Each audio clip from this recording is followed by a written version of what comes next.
Myth. Fact. I'll go myth.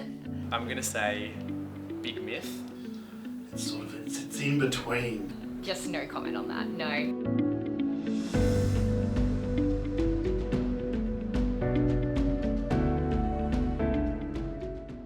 So I first knew in my third year of uni where I did an elective at UNSW on organisational psychology. So that was the first time I was exposed to organisational psychology. To that point, I thought there was only clinical psychology and wasn't too sure about that.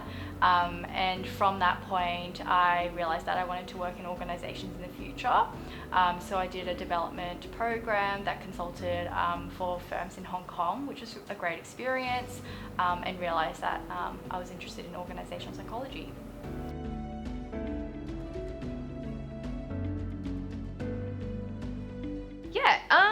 It's funny, no one day ever looks the same at work, but the responsibilities are fairly similar, but the days always look different. So some days I'm in back-to-back meetings, whether they're kind of internal, external, whether they're co-creation or collaboration sessions, whether it's opportunities for innovation, or simply just project management meetings, kind of updating project timelines, getting clear on deliverable expectations, talking through hours, reviewing budgets, so forth. And then other days it's full day facilitation in front of a room, working through business planning or designing strategy through process facilitation, or content facilitation, which is kind of that pure training and development lens. And then finally the third day could be I'm deep in report writing, insights, analysis, so writing the observations, the evidence maybe that supports that, the impact out of it, and then just bringing together kind of what a report and then design principles and so forth.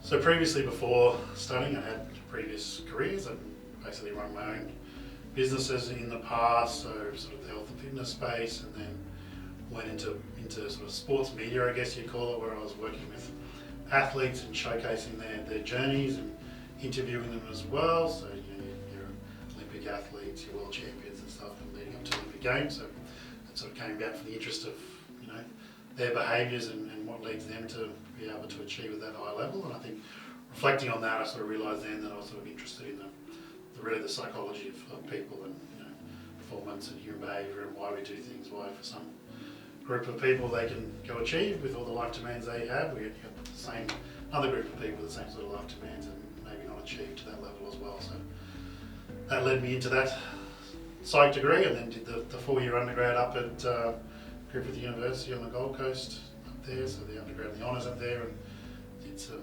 mentoring work at the time, which was fun with the students up there as well. So again, around that sort of career development, but again, sort of assisting them and helping them. So I guess there was always that sort of helping aspect through all the work I'd done in the past, and then went to Macquarie University, did the Master of Organisational Psychology there as well, and then jumped into Allianz, started in the change management space, so working on a big change project here, moving us from an old system to a new system, which touched every part of the business, and then now in the current role, looking after the mental health of our people.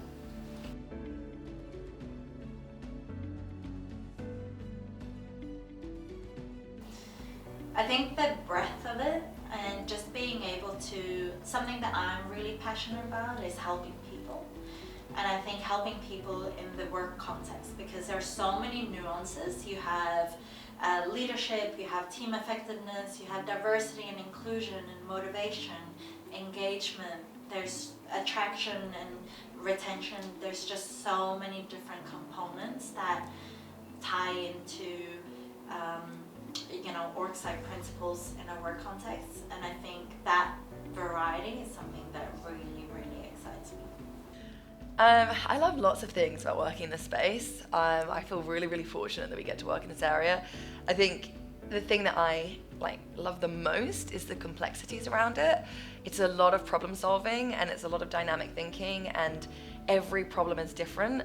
You're working with so many different stakeholders. You've got different demands from each person. It's not just like a one-on-one, like really clear, I'm supporting this person. It's like, okay, this person wants this, but my employees want that, but this is going to impact this. And I just find that fascinating, like trying to come up with a solution where you've got all of these different elements involved. Then overlaying that with psychology and really thinking about it from a psychological lens and being best practice and the research, but having to modify that to fit the organization, because you're never going to be able to do best practice once you're actually going live. So how do you tweak that? And then also aligning to your role as a psychologist, like where is my position in this and how do I align that to my ethics? So I think the complexities of it just create such interesting work, and it just keeps it so dynamic and intellectually stimulating. So I find that element of it so engaging.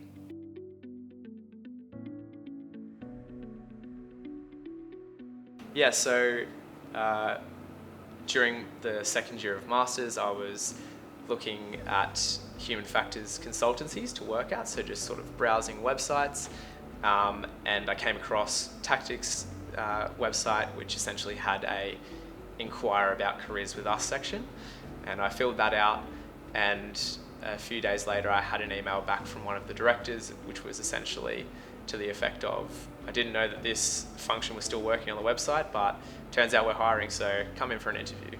And went in for those interviews, and I've been there for nearly 3 years now.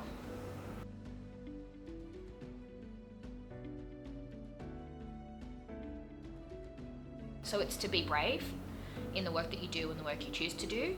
And the second one is to give yourself second chances. And that really comes off the back of the first one.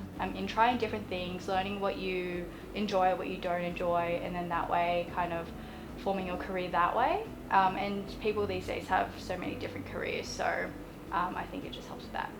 That networking side of things, obviously, join up to your College of Org Psych as well, your COP through the APS, another great way to connect with the community as well. If you worry a little bit around networking as well, there's that great community there where we're a small group, but we are quite supportive of each other as well, and there's a lot of very passionate people around continuing the profession, so they're happy to give advice and mentor and support the next people coming through as well. The best advice I think that I would give to students is be really positioned in what you want. Do the mapping out of the organisation or the market or your own interests. Be really considered when you're thinking about, right, what am I looking to achieve, and be strategic around it. Market map, be assertive, go out, connect. Like, don't be afraid to knock on doors and be really in charge of your own career. Be curious, ask questions, build your network, and also try as many different experiences as you can, whether through your placements, but also your first job once you graduate from your master's. Any experience is valuable. It doesn't matter whether you're picking potatoes or working at a global bank. Do a diverse range of placements in any areas that you think you'll like, but also I think try areas that you might not think are suitable for you, because it might be completely different. And I think the only way you can figure it out is to actually do it.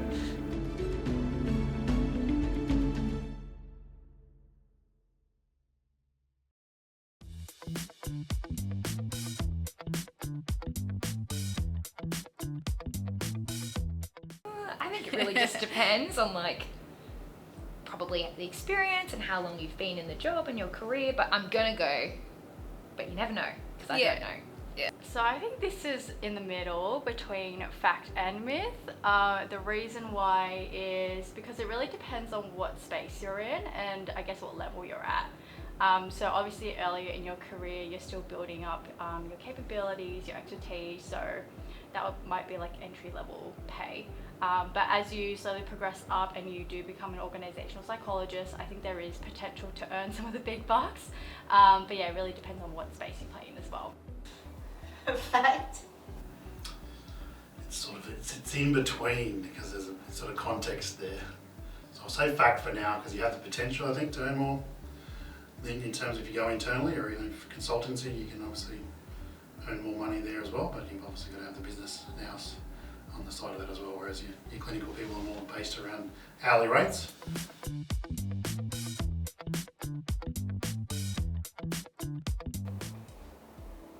Okay. I'll go myth. I think it's an interesting question though, because like the term HR now means so much, so you can see that there is an overlap.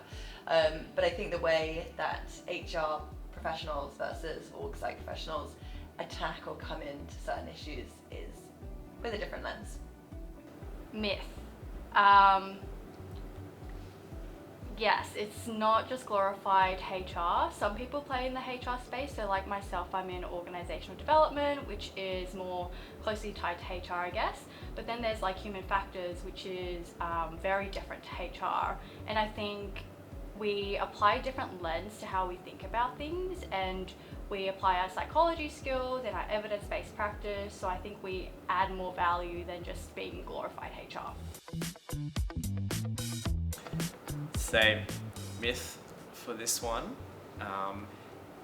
I think there is an aspect of working for a consultancy or for-profit businesses where you are worried about, profit and meeting the bottom line. But I think what sets us apart as kind of employees within an organisation is actually being registered psychologists and having a code of ethics that we are required to act by, and sort of applying all of our human-centred and centric way of thinking to dealing with issues in the workplace. So I think there is the aspect of corporate matters, but I think organisational psychologists are certainly more likely to have a human-centric view of approaching issues in the workplace. It should be Again, that's individual, isn't up to them, but yeah, I think for most of us we come in with that real drive to help people and put people at the focus of everything we do, so that's where we come in and hopefully are able to drive that thinking and understanding with organisations as well, people first, and then all the good things that when you look after your people will flow after you get that right as well. Myth. Definitely a myth. However, I will say that what the expertise that we do bring allows us to be a really good consultant, I suppose, on corporate matters and processes, because we get to bring in that people element and that people view, and that often can change the design of processes or help them address corporate matters in a better way to bring a people first lens to it.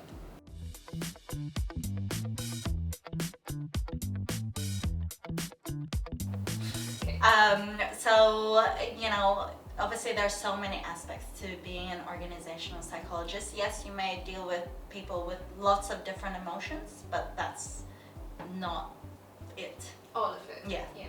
Absolutely. I'd say that's a myth. I don't think that is the primary function of an org psych. Obviously, if you have someone who is sad in the organisation, it's great to help them, but we are not therapists. That's definitely not our primary role. Myth.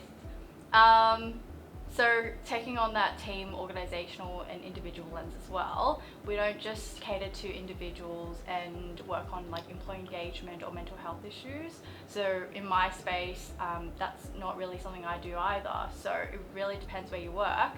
But I would say we do a lot of interventions for like team conflict issues, and also at the organisation level play a factor in that too.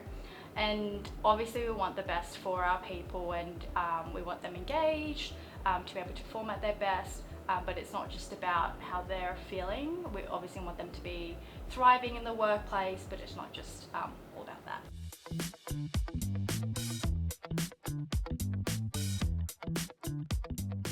That's a myth. Organisational psychologists can be employed everywhere and anywhere. Anywhere there is people, organisational psychologists can be there. Okay. Myth. Myth. Big myth. And I think again, even when I was doing my placements, in UX, I was working at smaller agencies, and there are so many boutique firms. It doesn't necessarily need to be a large global organization. Okay. Yes, definitely. I mean, that's fun. Being employed by a global organization has so many opportunities that come with that, and so if you get that opportunity, it's definitely a path you want to pursue. Go for it.